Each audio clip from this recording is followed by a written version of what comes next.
ధీమాగా చెప్తుంది. కానీ కోర్టు సరే ఏం చెప్తది? అనుకూలంగా వస్తదా? వ్యతిరేకంగా వస్తదా? వ్యతిరేకంగా వస్తే ఏం చేయాలి?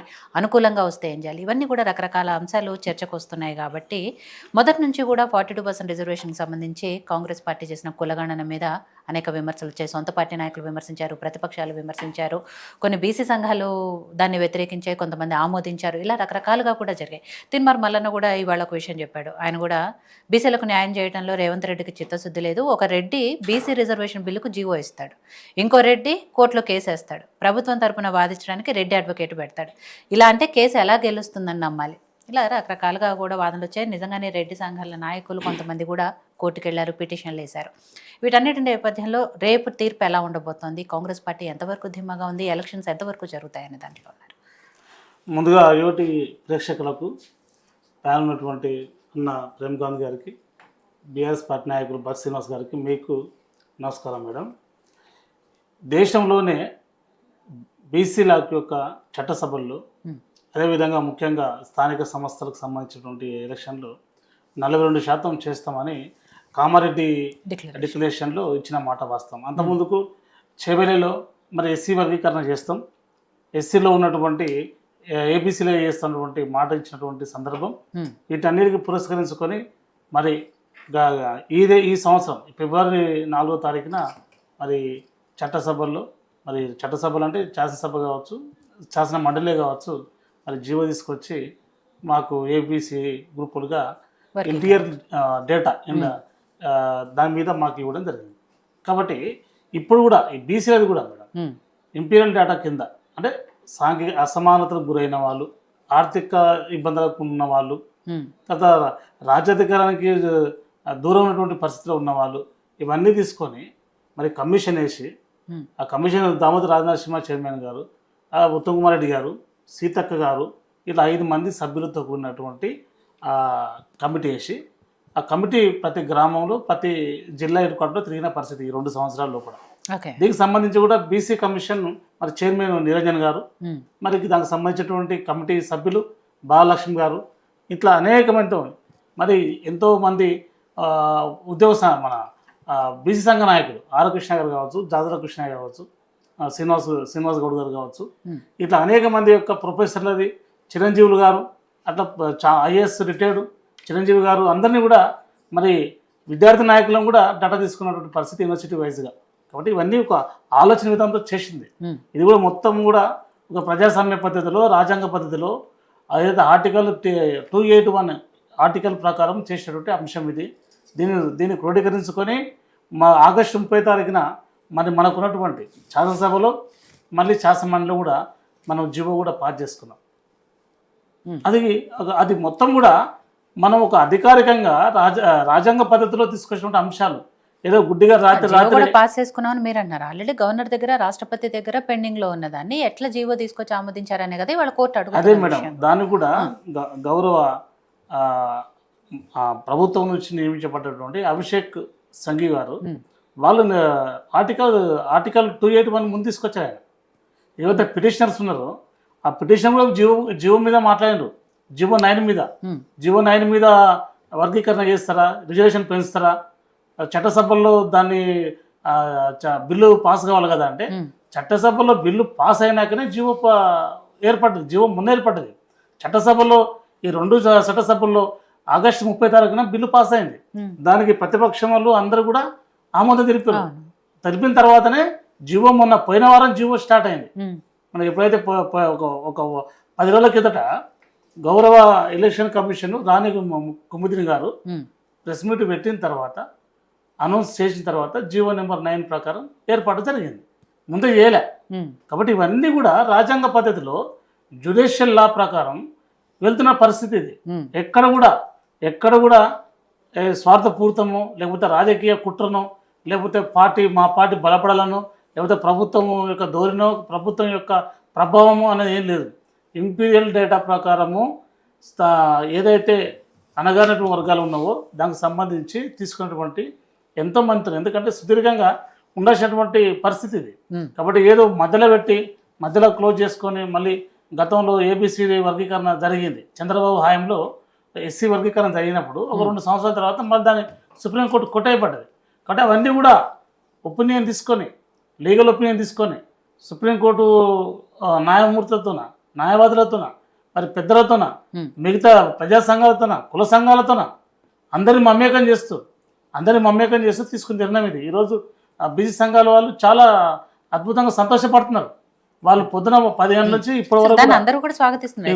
శ్రీనివాస్ గారన్నా, ప్రేమ్ గాంధీ గారన్నా బీసీలకు న్యాయం జరుగుతుంది కాబట్టి దీన్ని అందరం స్వాగతిస్తూనే ఉన్నారు. కానీ ఏదైతే చట్టబద్ధంగా కాకుండా జరుగుతుందో రేపు మళ్ళీ దీని మీద ఏదైనా కోర్టులో ఇష్యూస్ వచ్చేసి, టెక్నికల్ ఇష్యూస్ వచ్చి దీన్ని రేపు ఎలక్షన్లు జరిగిన తర్వాత కూడా ఆపాల్సి వస్తే అప్పుడు పరిస్థితి ఏంటి? ఇప్పుడు ధర్మాసనం ఒక తీర్పిస్తుంది, ఒకటి పాస్ చేస్తుంది.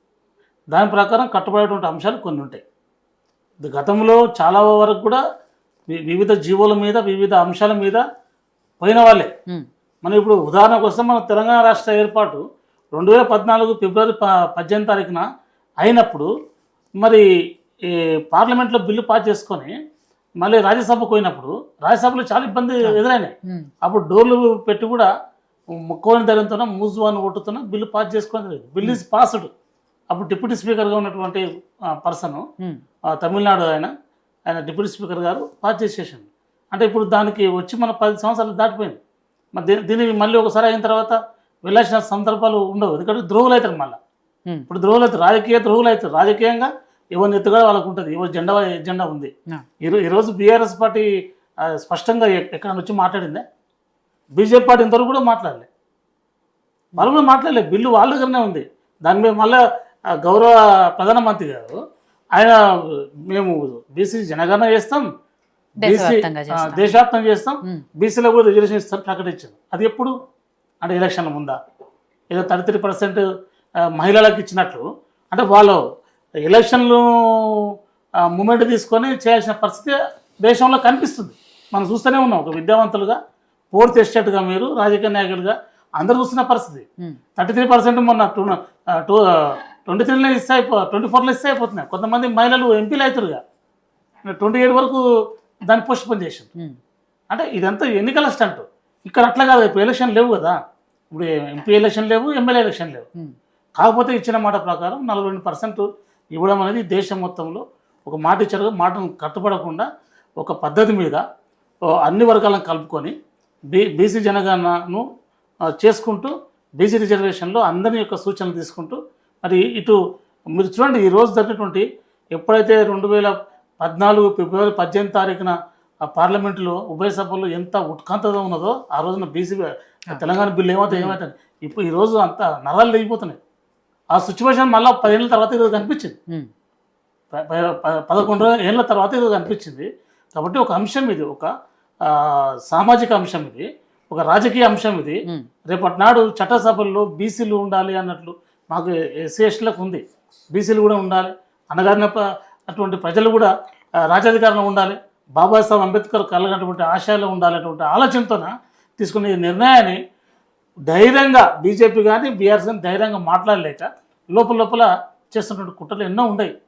ఇది ఫెయిల్ అయితే బాగుండు, హైకోర్టు కొట్టేస్తే బాగుండు, లేకపోతే ఏదైనా వాయిదా చేస్తే బాగుండు అనేటువంటి ఆలోచనతో కిలకిలకిలని అవుతుంది మా సోదరులు. కానీ చట్టం తన పని తాను చేసుకుపోతుంది. చట్టంలో ఉన్నటువంటి అంశాలన్నీ కూడా ఉన్నాయి, వాదోపవాదాలు జరిగినాయి. దానికి సంబంధించి కూడా రేపు 2:30 గంటలకు కూడా పూర్తి స్థాయిలో రిజల్ట్ వస్తుంది. ఆ రిజల్ట్ ముందుగానే పురస్కరించుకొని బీసీ సంఘ నాయకులు సంతోషపడుతున్నారు. మేము కూడా ఆలోచనతో ఉన్నాం. ఇచ్చిన మాట ప్రకారం వాళ్ళకు రాజాధికారం కల్పించాలన్నది జడ్పీటీసీలు, ఎంపీటీసీలే కాదు, రేపు రాబోయే రోజుల్లో ఇది విద్యాపరంగా, రాజకీయ పరంగా మరి ఇవన్నీ ఉంటాయని కూడా మేము ఒక ప్రగాఢమైన నమ్మకంతో వెళ్తున్నాం. ఇంకోటి కూడా మీరు అన్నట్టు కూడా నిన్న మా గౌరవ మంత్రులు కావచ్చు, పిసిసి ప్రెసిడెంట్ గారు కావచ్చు, ముఖ్యమంత్రి గారు కావచ్చు, మా పార్టీ నుంచి మరి నటరాజన్ గారు కావచ్చు, మీనాక్షి రాజన్ గారు ఇన్ఛార్జి గారు, అందరి కోసం మాట్లాడిన అంశం.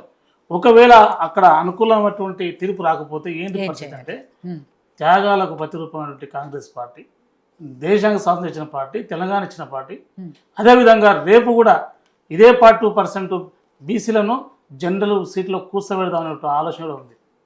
ఆలోచనతోనే ధైర్యంగా ఉన్నాం.